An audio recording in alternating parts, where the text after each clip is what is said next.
Welcome to Conversations on Nationalist Hub. It's not often that one gets to do book reviews, and more importantly, one doesn't get the author in the studio to do the book review, to talk about the book that he or she has written. But today, we have a different take. We are going to talk about a book called Templexity, a book that has been written by Surendranath Bopparaju, a 439-page compendium. The Templexity is a captivating journey of researcher Bopparaju as he shares his life's work in the most extraordinary medieval temples in India and Southeast Asia. The 439-page compendium takes the reader on a journey as they immerse themselves in the vivid imagery and intricate details of sacred spaces, where culture richness of Hinduism, Buddhism, and Jainism intersected to create architectural masterpieces. Mr. Bopparaju, welcome to the show, sir. Good morning. Namaste. You are an engineer by profession, to speak of. But where did you get this calling to do a masterpiece like this? This is not a book. This is a kind of a creation of a lifetime, I think so. You might have subsequent versions, but the first baby is always special, isn't it? Yes. So where did you get, I mean, you are a master's in artificial intelligence. Can you just take us briefly through your education and then the motivation to do this book? Let's start with my education. I did my master's in AI and robotics way back in '92. It was just about evolving. AI was a subject was just about evolving, and I had a opportunity to do my master's from Hyderabad Central University. And of course, that's professional journey is one thing, and today I'm a technical director in a company called Quadrant Future Tech. I'm driving an initiative and to develop what is called Kavach, which is a Indian version of train protection, basically automatic train protection. It's quite complex technology, and complexity because there is a lot of processing involved in real time. There is a lot of intensity related to the communication between the locomotives and the stations. All of them happen in real time. And then there is no room or scope for any error. These so we saw that in the accident at Balasore the other day. So these are technically they come under a category called safety critical systems. So which go through lots and lots of very detailed analysis of every possible scenario that you can conceive of in terms of train movements. So possibly we can do another interview with you in terms of understanding that technology. But this, for the viewers, I just want to take you through. This is the start of this conversation. We will have different editions of this particular ones, different episodes of this conversation on this hugely well-written, well-researched book called Templexity. So, Mr. Bopparaju, being a person who was into robotics and artificial intelligence, where did you get the motivation to do a book like this? I perceived two important concerns or issues that I thought I must address. One, especially with regards to the millennials, somehow a sense of pride is missing in them, that they belong to a country which has a huge art legacy, huge cultural heritage, and equally huge traditions. So I wanted to invoke a sense of pride in an Indian, saying that you are a beholder of a great legacy. So what subject do I choose so that I'll be able to invoke a sense of pride was the main concern that I had. And second, generally speaking, the reading habit, the kind of access that we had, kind of struggles we went through to actually buy a book was so much that we used to go all out to buy a book and read so many of them. So especially in my case, Amar Chitra Katha played a very important role. As children, we all would read Amar Chitra Kathas. Every edition of Amar Chitra Katha we would not spare. Then I realized, semantically speaking, what we actually realized was that this Amar Chitra Katha was the one which gave us that sense of pride, because it exposed our cultural heritage and our rich history, and it was showcased very well. So you can say somewhere in course of my journey, possibly behind my mind, this Amar Chitrakarta influenced me. So I tried to bring about a similar narrative, lot of visual imagery here. And so I tried to address these two problems together. One is book reading habit. So what do? I bring back our rich legacy in a rich visual form and then make it into a book that one would be compelled to read. So that is the journey. You traveled all through India. Not you only traveled India. to Southeast Asia. How did you plan? I mean, was there a plan put in place first, or it was like going one after another? First 6 months, it took me 6 months to understand the size of this problem. Number one. Number two, I put about 3 to 4 months just to identify what are the historical sites available in this. For me, India was not just the India today. It is beyond India, Indonesia and Cambodia, Thailand, Sri Lanka. I selected all the 5 countries because that was the original ethos we had. And then identified what are the UNESCO heritage sites, what are the would-be UNESCO heritage sites, what are the great archaeological sites on which our art legacy exists. So it took me about few months to identify and plan as to where all I should go and what kind of research I should do before I go there, whom all I should meet, how much of imagery should I capture, what aspects of the temple do I really analyze, what are the different sources of information that are available in those areas or temples where I go. This all took me about few months, and then I started my journey. I divided my week into 2 parts, 4 days of work and 3 days of passion. So every Thursday I would call it quits. So Friday, Saturday, Sunday I would plan, and it is about 158 temples. So it took me about 46 circuits. So practically first 3 years was complete travel, and what I did was to capture every inch of every temple and then build a huge database of imagery, and the weight of that imagery was so much that I actually succumbed to it. 75,000 pictures imagery. In fact, was that's too much exactly to what I handle. want to ask you. For the 75,000 pictures that you captured, I don't doubt with anybody has captured such a lot of pictures in that kind of high resolution that you have done. You used only 2% of it, around 1,300 pictures, if I'm not mistaken, into this book. But that must have been a very tough process to select which picture to drop, which picture to take. Absolutely. So the image selection, capturing the image is one journey. Selection was even tougher.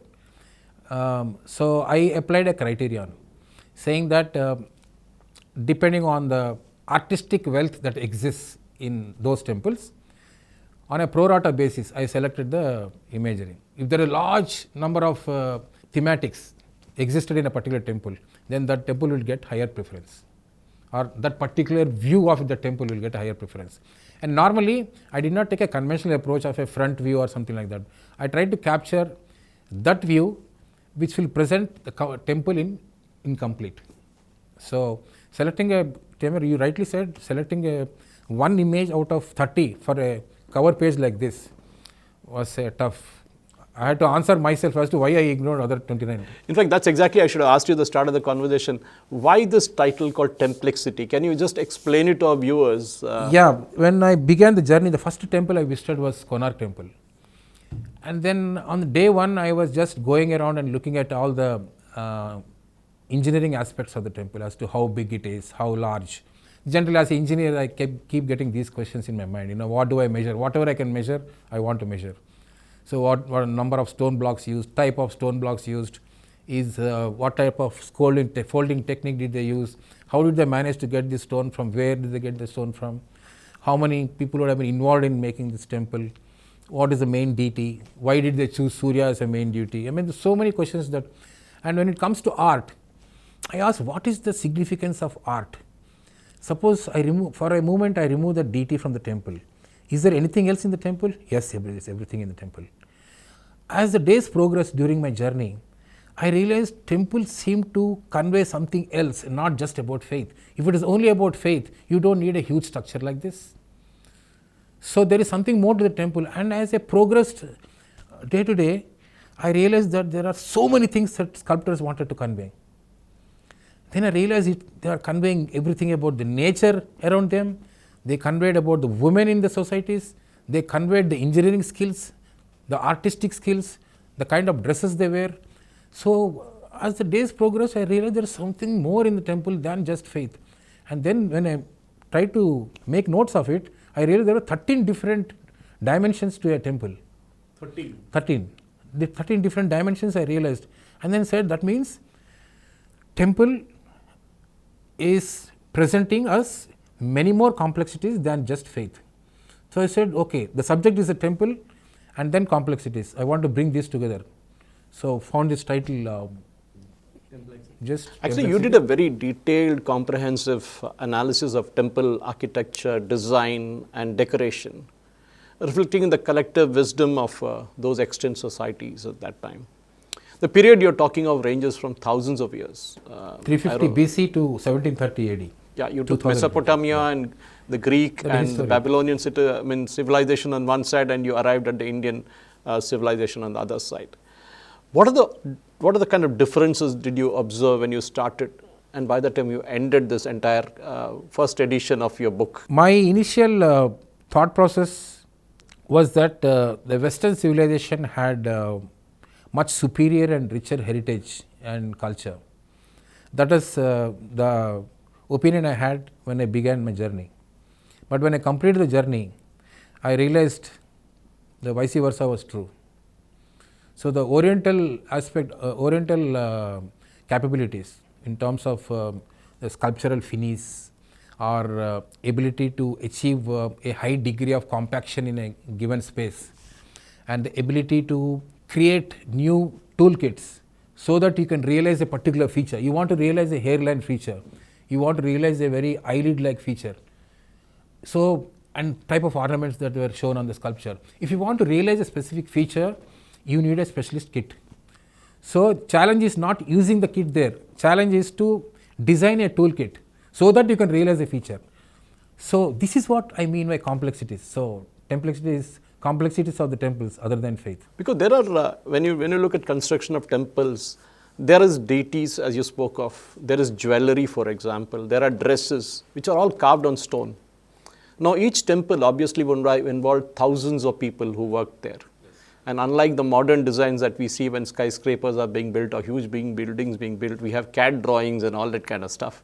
They didn't have CAD drawings those days. They didn't have ITIs or they didn't have engineering colleges to train civil engineers. How do you think they achieved this standardization in each temple? In as far as recording medium is concerned, they would first etch a, there is a mandala system. We have a formal system. There are Silpa Praksha. There are many books on how to build a temple. Most notable ones are Silpa Praksha. It details almost every facet of the temple in terms of how to build and what to include in temple, what are mandatory and what are optional. And all the science aspects are fairly covered in formal texts that are available. They were the basis. Beyond that, the second level of documentation involved etching on the stones. They would take a huge stone block and then do the drawings. And then there is a formal approval process. It goes through approval process, sculptors, planners, architects, and then patrons. There are 4 levels of hierarchy. So it goes through formal validation. And in some cases like Belur, for example, one of the most exquisite temples that I have covered, they even went further and built a prototype. They actually said to realize the actual temple is visualize, possibly they had a problem in visualizing a great temple like that. So what they did is they built a small prototype. A scale model. A scale model, and then possibly that helped them to estimate the effort it takes, the skill set it takes, the cost it takes to build the actual temple. So prototyping also was there. So in any which way you look at it, our ancestral heritage consisted of vast amount of knowledge and skill sets. Imagine if you want 50,000 people to build a temple, it's not that everyone would contribute. So you need much more number of resources, because at any point of time only 50 or 60% of the people can work. And there is another constraint. Once you take a stone block, you cannot have 2 people working on it at the same time. Even though you have a resource, there is a constraint here. And then even more challenging, in some cases like Angkor Wat, they would actually place the stone a priori and then ask the sculptor to go ahead and chisel. This makes it very challenging, because lest you make a mistake, the entire structure is gone. So it's very demanding. It's perfection at its best. Absolutely, there is perfection, there is symmetry, there is ingenuity, there is creativity. In fact, you postulate that karmic faith temples are the only possible physical remains of ancient and medieval era that remains today, and there's material evidence as of the past. How did you arrive at this hypothesis? Somewhere in the course of the journey, I actually tried to analyze with whatever documents available and what are the material evidences actually available. Forget temples. Then there is in some cases, if you look, I looked at only at this medieval, early medieval and late medieval period, 350 BC to 1730 AD. During this period, possibly some remnants of some forts and some structures do exist, but otherwise, practically, there is no other material evidence available, practically, and temples are the only one. So actually, temples are a window of the societies, of the kings who built them, or the era that built them. Actually, that highlights that knowledge and achievements and innovations of the architects, which you spoke about just now, the builders of those masterpieces. How do you expand? I mean, if you can talk a bit more about it in about, say, 2 to 3 minutes, tell us what is exactly that all about? If you look at a great temple, the process of building a temple, identifying a site, and then deciding to build the size of the temple, and then to be able to mobilize both human resources and identifying what type of stone quarry is actually available in the vicinity so that they can transport, and then comes gathering all the necessary sculptors, artisans, including goldsmiths. In many cases, goldsmiths were involved in the fine chiseling that had to be carried out. So defining the theme for the temple, it involved, and then what kind of science do you want to embed? For example, you take Konark temple. There is a concept of zenithal tube. If you take Javan Indonesian temples, this zenithal tube is a structure like a tall tube like this. It is designed in such a way that light would fall on the main deity from the tube only once in a year. We see that in many Indian temples. Yes, so this kind of a cosmic science, knowledge of cosmic science, also got representation in the temples. So what it actually means is the best of everything, the best of the society had to offer was somehow encapsulated in a temple. So temple represents a collective wisdom of the society and also collective societal skills and priorities. Look at one of the chapters that I have covered, personal adornment. Almost there are 20,000 sculptures that I could decode and bring the dresses and ornaments and coiffure out of the sculpture and then created a catalog of it. And the catalogs now are, I think, are as big as 3,500 for dresses and more than 900 for ornaments and more than 250 for coiffure. So these two put together, I want to create a new brand. I'm in the process of creating a new brand called Templeware, and I want to make it a specialist kit and offer it to an institute like NIFT, and so that they can formalize it and communicate it and make it a big brand. So my belief is that something like this and the temple name etched on the dress will instill some sense of pride in the bride and bridegroom and bring back that connect with the great artistic legacy that we have. In fact, that's exactly the point, because I think we are talking of prehistoric times, we are talking of medieval times. Our sense of dressing, our sense of jewelry were far, far better than the West of those days, or the developed, you can call the Greek or the Babylonian or the Mesopotamian. So this is the answer to your question. So when I began my journey, I had certainly a definite opinion that the Western sculpture, of course, the Greek and Roman art is absolutely great, splendid, I would say. But that's the opinion I had, but I had a very narrow opinion on the Indian and Southeast Asian sculpture. Only when I actually researched this and brought together so many imagery, realized that there are temples in India that can compare with even Parthenon. I would compare Halebid temple with Parthenon for the kind of compaction they have achieved and the kind of fine nuances that they are able to achieve, for the kind of very intricate detail that they are able to achieve in soapstone. Definitely compares. Marble is much more malleable. Parthenon is a marble temple. In Parthenon, it is easy to realize a feature, but not equally important feature to realize on a soapstone is a big challenge. And that they did that in Halebid is a tribute. I think when an artist or when somebody is chiseling a drawing, one chiseling a dress, chiseling a piece of jewelry, That means somebody in that society would have been wearing that. Correct me if I'm wrong. Yes, I mean, I firmly believe, I have enough reasons to believe that everything represented on the sculpture is definitely has a correlation with the societal practices, especially with respect to dresses. I even went ahead and called these women in sculpture as fashionistas of those times. I firmly believe so. So we had fashion which could rival kind of Milan and Paris and everything. Of course, they didn't exist at that time, but those again going back to Greek and other civilizations. Yes, there are many other assets. I even beyond women, of course, even vanity. I covered the vanity also. There's so many vanity items present. There is no reason for a sculptor to dream a vanity item. Rather, simply capture that is here seen. So I firmly believe that what is represented on sculpture is actually part of the society. So this entire 439 page compendium that you have, you divided that into 5 chapters. Why 5? Why not 6 or 7? Actually, my initial journey, this one of the compelling reasons was knowledge of our own societies. I firmly believe that the sense of pride comes from knowledge of history of your own country. I realized that at school, while in schooling, we were not exposed to adequate amount of history that we would feel proud of. I certainly felt there is a gap. So when I began my journey, actually I started the book with forgotten dynasties. Like for Aum dynasty, 600 years they ruled, and nowhere in the books, nowhere in our school or college were we told what kind of time.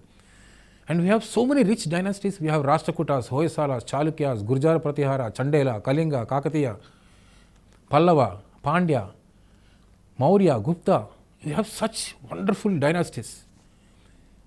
But our history books don't mention them. Yeah, we have such rich history, and what has been taught to us is in some sense incomplete and to some extent incorrect. So I definitely sensed a need for bridging this gap. I am very sure, and I was very sure, that if only you present our rich history and art legacy in a proper way, in a really pleasant way, I am sure it will kindle that pride in a reader. So, I mean, when you look at the way you introduced it, you started with the origins of temples, and then you went into the prehistoric times in the chapter 1, which I'm talking of, which is kind of a handy primer for on the origin and the societies that designed and built these beautiful karmic temples. Of course, when you went into chapter 2 of it, you went into architectural styles and you went into stylist, detailing the structure, detailing the non-structural engineering. Being an engineer yourself, you would obviously look at many of those artistic components that go into typical karmic temples. Then you really went into sacred science and engineering, the physical features and innovations, ingenuity, many facets of science and all that. But when you look at engineering as a skill, and you look at that age, you're talking of thousands and thousands of years ago. Do you think our engineering skills those days were even better or as good as what we have now? Let's look at it like this. Now, let us understand what it takes to build such kind of temples. One is identifying a quarry is a first challenge. And you should also know that any rock formation above the ground is normally hardened. Vagaries of nature makes it hard. So this is not appropriate to use the stone that is available on the subsurface. So you need to dig deep. The deeper you go, the more malleable the stone you get.